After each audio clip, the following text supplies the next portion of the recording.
কম্পার্টমেন্টে উঠেছেন। ভুল কম্পার্টমেন্ট? জি, এটা আমার রিজার্ভ করা। নেমে গেলে খুশি হব।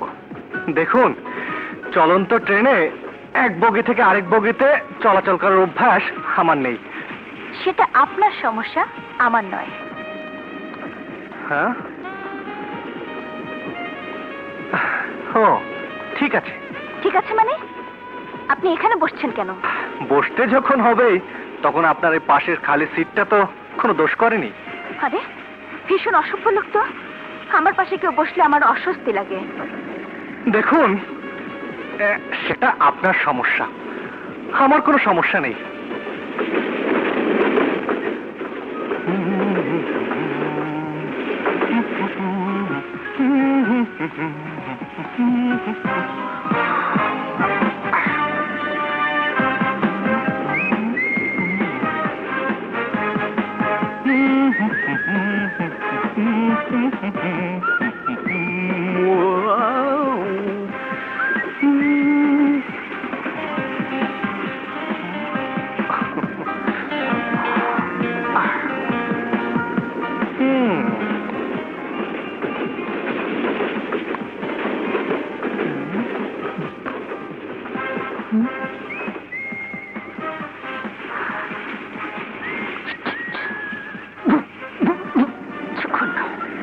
ওরে বাপরে!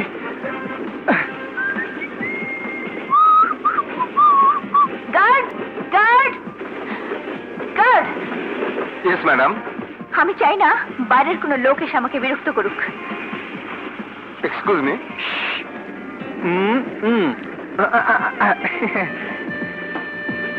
Okay madam. কি হলো? আমি ব্যাপারটা বুঝতে পেরেছি ম্যাডাম। আমি লক্ষ্য রাখবো বাইরের কেউ আপনাদের ডিস্টার্ব করবে না। যত সব।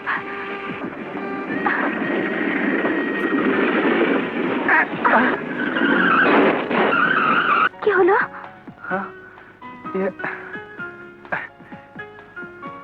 এই যে ভাই, কি হয়েছে ভাই? ইঞ্জিন পয়দা গেছে, নাই মাসে।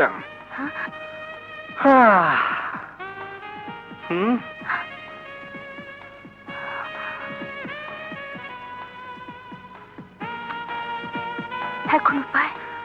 উপায় একটা আছে। সামনের স্টেশন পর্যন্ত হেঁটে যেতে হবে। মনে হয় রাতটা ওখানেই কাটাতে হবে। আমি আপনাকে জিজ্ঞেস করিনি। আমিও আপনাকে বলিনি। ইডিয়েট।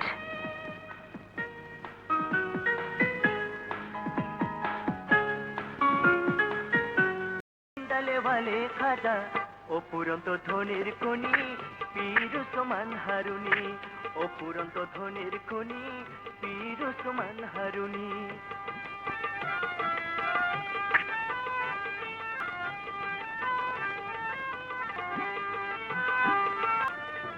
কি হলো, উঠলেন যে?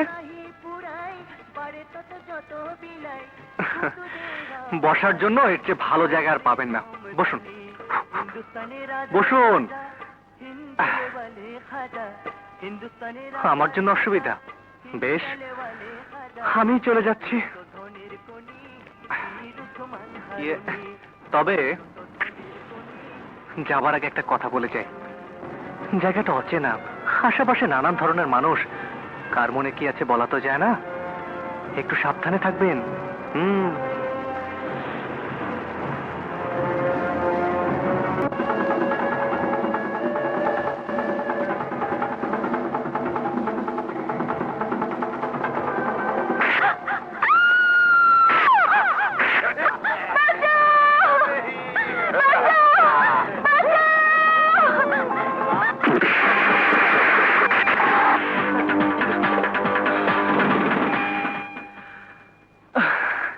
আমি আগে থেকেই বলেছিলাম একটু সাবধানে থাকবেন। আমার কথা শুনছে কে? বসুন বসুন। হ্যাঁ, বসুন বসুন। এখানে সবাই আপনার অচেনা, অবশ্য আমি ছাড়া। আমার পাশে বসলে খারাপ লোকের খপ্পর থেকে বাঁচতে পারবেন, সে কথা নিশ্চয়ই এখানে বুঝতে পেরেছেন। নিন, চা খান। খাবো না। খান না।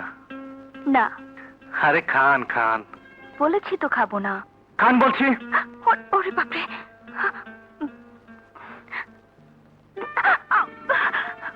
উফ, আমি কিন্তু মুখ পুড়তে বলিনি।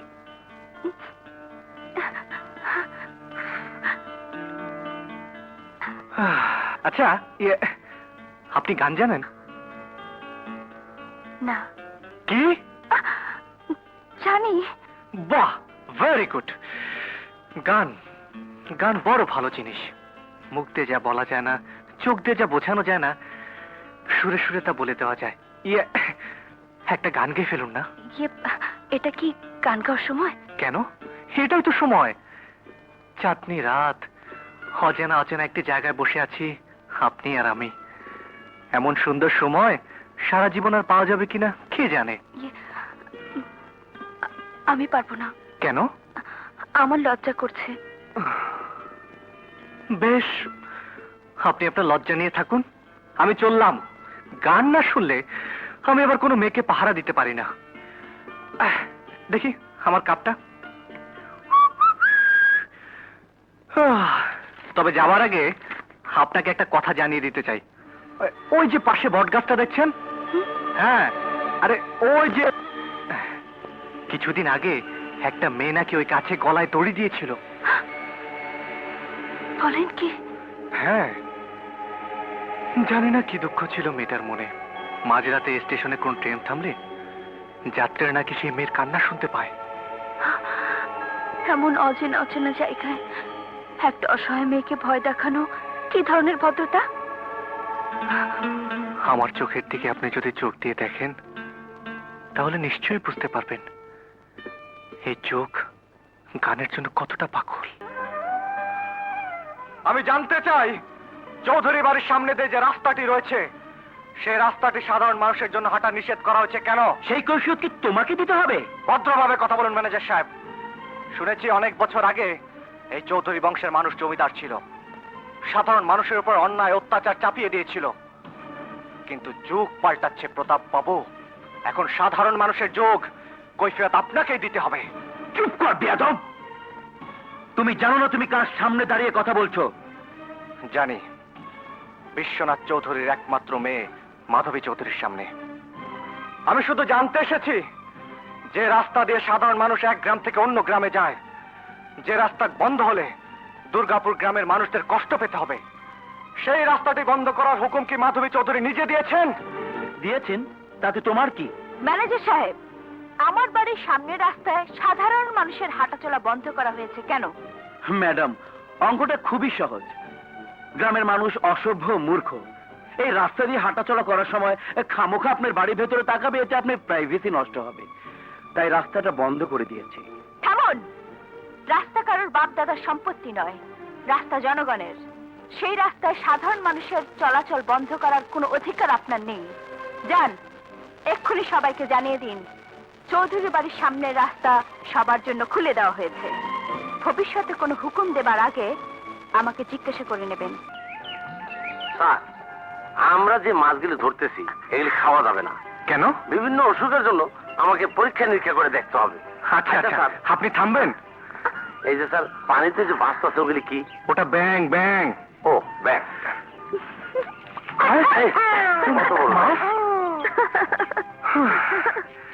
এত কষ্ট করে মাছটা ধরলাম, ছেড়ে দিলেন কেন?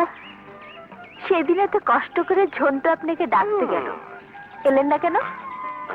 আমার কাজ ছিল। ইস, কি এমন কাজ করা হয় জানতে পারি কি? তেমন কিছু করি না, তবে যাই করি না কেন মানুষের অপকার করি না, উপকার করতে চেষ্টা করি।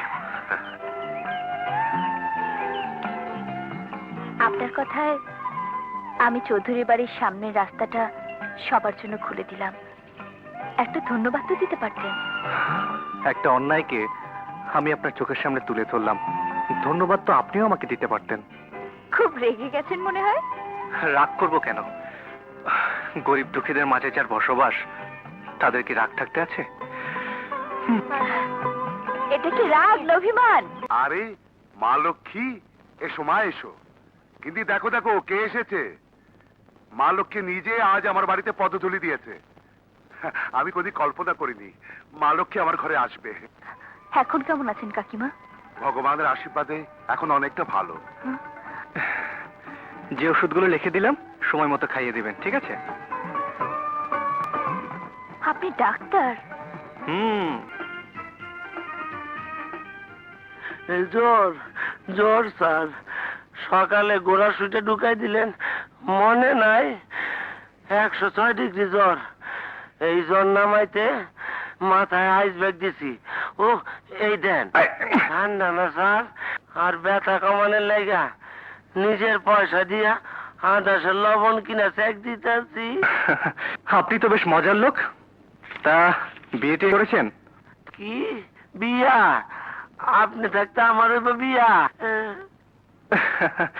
আরে না না না, আপনার যখন খুশি আপনি বিয়ে করবেন, আমি ছুটি দিয়ে দেব। দেন শৈলে কেমন গাম দিতে।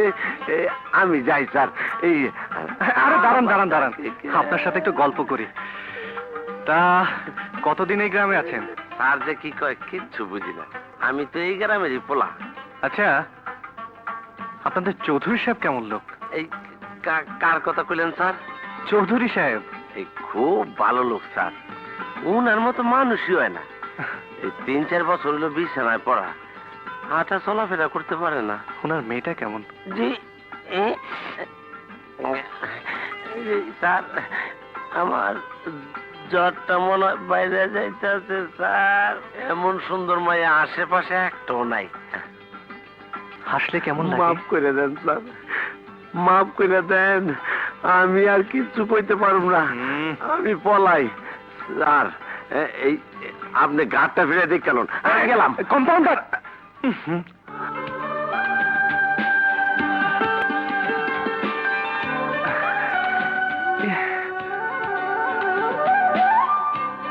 হে কি, আপনি কখন এলেন? এসে হুকুম পেলাম চা দেবার, দিলাম। তারপর হুকুম পেয়ে বাতাস করছি। কাজটা আপনি ভালো করেননি। সন্ধ্যা হয়ে গেছে, কেউ দেখে ফেলে কি মনে করবে? ডাক্তারের কাছে রোগী আসবে, সকালেই হোক আর রাতেই হোক, এতে মনে করার কি আছে? আপনি রোগী? হুম? হুম। কি রোগ হয়েছে আপনার? ডাক্তারের কাছে রোগী আসবে, ডাক্তারই তাকে বলে দেবে কি রোগ হয়েছে। বলুন না আমার কি হয়েছে? ডাক্তার সাহেব, ডাক্তার সাহেব, মনে হয় কোনো রোগী। আপনি বসুন, আমি দেখছি। আসসালামু আলাইকুম। ওয়ালাইকুম আসসালাম। কি ব্যাপার লতিফ মিয়া? ডাক্তার সাহেব, আমার মেয়েকে ওরা পাঠিয়ে দিয়েছে। বলো কি? ওরা যৌতুক হিসাবে একটা সাইকেল চেয়েছিল, আপনার কথা মতো সময় চেয়ে নিয়েছিলাম। ভেবেছিলাম ফসল উঠলে সাইকেল কিনে দেব, কিন্তু ওরা অতদিন অপেক্ষা করতে পারবে না ডাক্তার সাহেব। বলে পাঠিয়েছে 1 সপ্তাহের মধ্যে না দিলে ওরা আমার মেয়ের নামে তালাকনামা পাঠিয়ে দেবে ডাক্তার সাহেব। এসব আপনি কি বলছেন? এখন আমি কি করব ডাক্তার সাহেব? 3-4 হাজার টাকার নিচে কোনো সাইকেল পাওয়া যায় না। এত টাকা এখন আমি কোথায় পাবো ডাক্তার সাহেব? তুমি কোনো চিন্তা করো না লতিফ মিয়া, একটা না একটা ব্যবস্থা আমি করেই ফেলবো। যত কষ্টই হোক, টাকা আমি জোগাড় করবোই। ডাক্তার সাহেব, ডাক্তার সাহেব, আপনি আপনি মানুষ না ডাক্তার সাহেব, আপনি ফেরেশতা। ছি, এমন কথা বলতে নেই। যাও, বাসায় গিয়ে বিশ্রাম নাও। আসি, আসসালামু আলাইকুম। ওয়ালাইকুম আসসালাম। হ্যাঁ, আমি যে ভেতরে অপেক্ষা করছি সে কথা মনে আছে? মনে থাকবে না কেন? কি ভাবছেন? না, তেমন কিছু না। রাত অনেক হয়েছে, চলুন আপনাকে পৌঁছে দিয়ে আসি।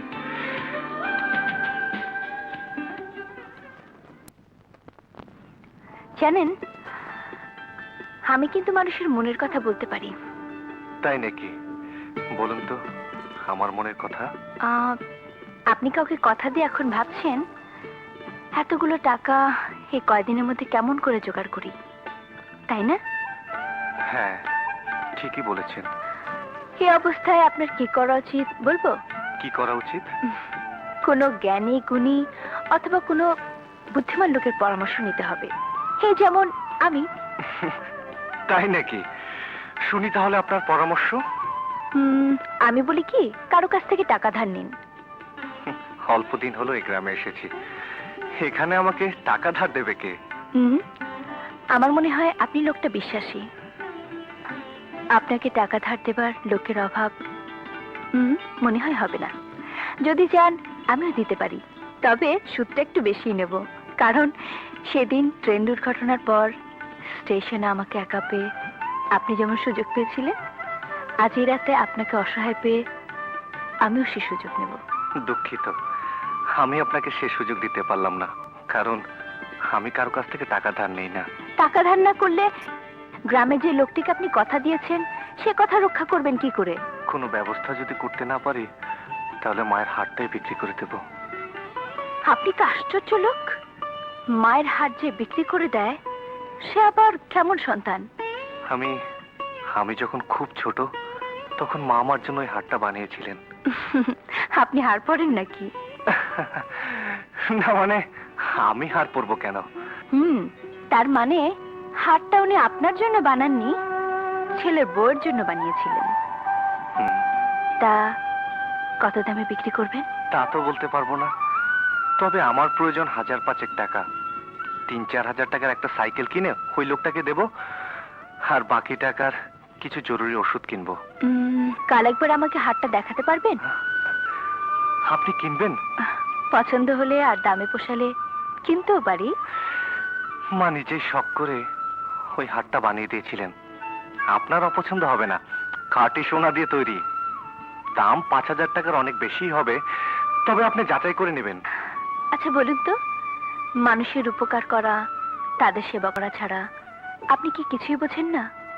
নিজের জন্য, নিজের ভবিষ্যতের জন্য আপনার কি কিছুই চাওয়ার নেই? কিছুই বোঝার নেই? হ্যাঁ আছে। কি আছে? আপনি।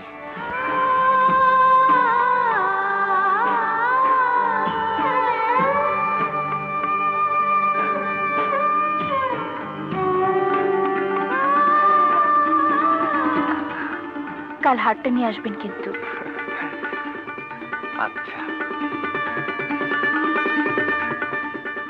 শুনুন,